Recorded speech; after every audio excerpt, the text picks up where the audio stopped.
Career-ending hits, a conviction for assault with a weapon, 5 fights in 1 game, rulebook changes, The Odyssey by Christopher Nolan. All of these are related to the biggest villains in NHL history. In the modern NHL, you might look at a guy like Brad Marchand. The Slewfoots, the Licks, the Spears, 8 suspensions. You may look at Brad Marchand and see some evil. Maybe he is a villain, just not a super one. If you want to be a superhero, go down and smack that subscribe button. Picture this. You're the GM of the Edmonton Oilers in 1985. Fresh off of 2 Stanley Cups with the greatest player of all time in his prime, but you have one problem. Unlike Mario Lemieux, who was drafted 1st overall the year prior, and Gordie Howe, who was at this time the undisputed GOAT of the NHL, Gretzky was smaller. Not as tall as Lemieux or stocky as Howe. The Oilers needed to protect him, and they found their solution with Marty McSorley, a defenseman whose main job was not to guard the crease. His role was to keep 99 clean. And just listen to him. Taught me that there was sometimes just going by a team's bench and saying, somebody's going to get hurt, or come into a scrum and going, do you guys really want me to get mad?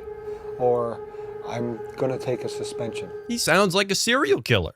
But the most notable villain moment from Marty McSorley's career happened after him and Gretzky left Edmonton. Both were traded to the LA Kings because, of course, if you're gonna pick up Gretzky, you gotta get his big guy too. Fast forward a few years and McSorley is 37, no longer with Gretzky on a bad Boston Bruins team. On a random regular season game versus Vancouver, he would get into a tilt with Donald Brashear and lose. McSorley tried to antagonize him, to go at it again, but Brashear wasn't buying it. After many repeated attempts to start something, McSorley would skate up behind Brashear and hit him with his stick in the head, sending Brashear to the ice, leaving him with a severe concussion. Marty would get a year-long suspension, effectively ending his career. And in October of 2000, a British Columbia court convicted him of assault with a weapon, sentenced him to 18 months of probation. But the most villainous thing I've ever seen him do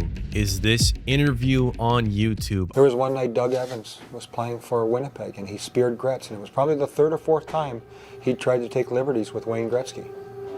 And what I did is I hung down in their end. Play went back to our end, and I cross-checked him very, very hard, right across the chest, down on the ice. And I knew there was going to be a long time before the linesman came. And when he was on the ice, I leaned down and I really hit him hard. Almost to the point where it's like a computer screen when the light goes out. And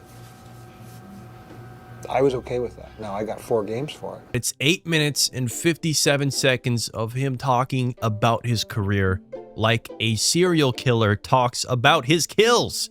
His calm disregard for other people is chilling. But let's take it back even further, before the original 6. Eddie Shore played from 1926 to 1940, so there's not much footage on it. But at one point, he was the best player in the league and still holds the record for most Hart trophies as league MVP by a defenseman with 4. One more than Bobby Orr's 3. Eddie Shore, much like Marty McSorley, has an infamous moment. When playing the Leafs, Eddie would be hit and dazed. Furious and looking to retaliate, he sees Ace Bailey. Now, Ace Bailey wasn't even the one who hit Eddie, but Eddie was pissed. He wanted to hit somebody, so he skates up to Ace Bailey, hits him from behind, trips him, and sends him headfirst to the ice, cracking his skull and ending his career. Eddie Shore and Ace Bailey would later make up, and Eddie would play in a Leafs versus All-Stars game to raise money for Ace Bailey. And while it is a terrible event, it's not why I'm talking about him today. It's not what makes him a villain. The stories you hear about Eddie, of course, there's no footage of them, but the stories you hear are insane. Take everything that I'm about to say with a grain of salt. Like the Wilt Chamberlain 100-point game, there is no footage. But according to some, Shore holds the record for most fights in one game, racking up 5 fighting majors versus the Maroons in 1929. Eddie left the game concussed with a broken nose and missing teeth and then spent the night in the hospital. If that's true, it makes sense why his nickname was Old Blood and Guts. And we're talking about a guy whose role was not enforcer,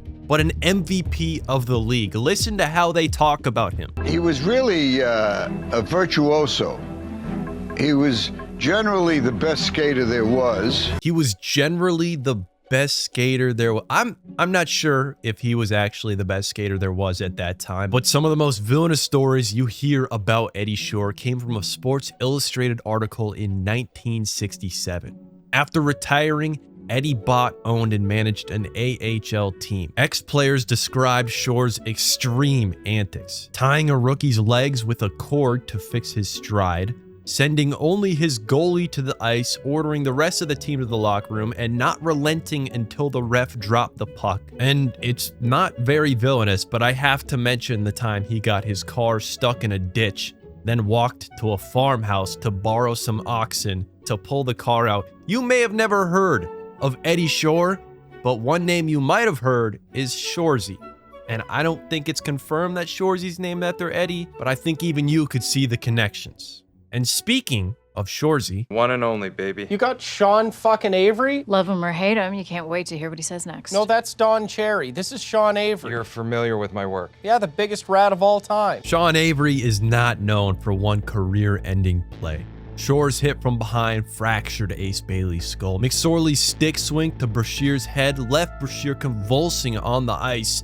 Sean Avery was a different type of villain. During a 5-on-3 power play, Avery was in front of the net screening Martin Brodeur. Instead of looking to tip the puck, he stood facing Brodeur, waving his stick in his face. The Rangers would score on this power play, and the next day, the NHL made it illegal, with everyone coining it the Avery Rule. Another time in a media locker room scrum, Avery referred to his ex-girlfriends, who were now dating other hockey players, as sloppy seconds.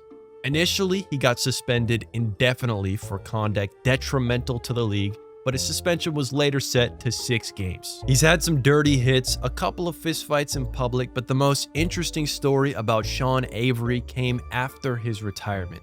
He got really into scootering and biking. And like any biker, Avery got upset when people used the bike lanes for things that weren't biking. The fucking hell are you? You great gangly fuck-knuckled twat, greasy-head cuntbag. Fuck you! So he created an alter ego he liked to call Officer Avery and recorded himself getting into confrontations with people blocking the bike lane, then posting it on Instagram. This all came to a head in 2019 when he was charged with criminal mischief for hitting a minivan parked in the bike lane with his scooter. Prosecutors would offer him multiple plea deals. Pay a fine, do a couple of anger management classes, and be done with it. Sean Avery would not be done with it, rejecting the deals and telling the judge he wanted to represent himself. He wanted a jury trial, and he wanted it immediately. That didn't happen. Avery lived in California, the case was in New York, so travel would be an issue, and 3 years later, he had a bench trial where the judge found him guilty of attempted criminal mischief, sentencing him to time served, a $205 fine, and barred contact from any of his victims for the next 3 years. Basically, a slap on the wrist. Sean Avery wasn't a villain in the same way Marty and Eddie were. He was more of an agent of chaos. It's gone. Which is ironic because he has played roles in both Tenet and Oppenheimer as Red Soldier 1 and Weatherman. He also has a role in Christopher Nolan's upcoming movie, The Odyssey. Technically, these aren't the most villainous players in NHL history, but if you look for pure evil and villains, it's just not as fun. You're just gonna have to trust me on that one. Thank you so much for watching. If you like this video, consider subscribing. It helps me out a ton, and I would really, really appreciate that. Have a good day, and goodbye.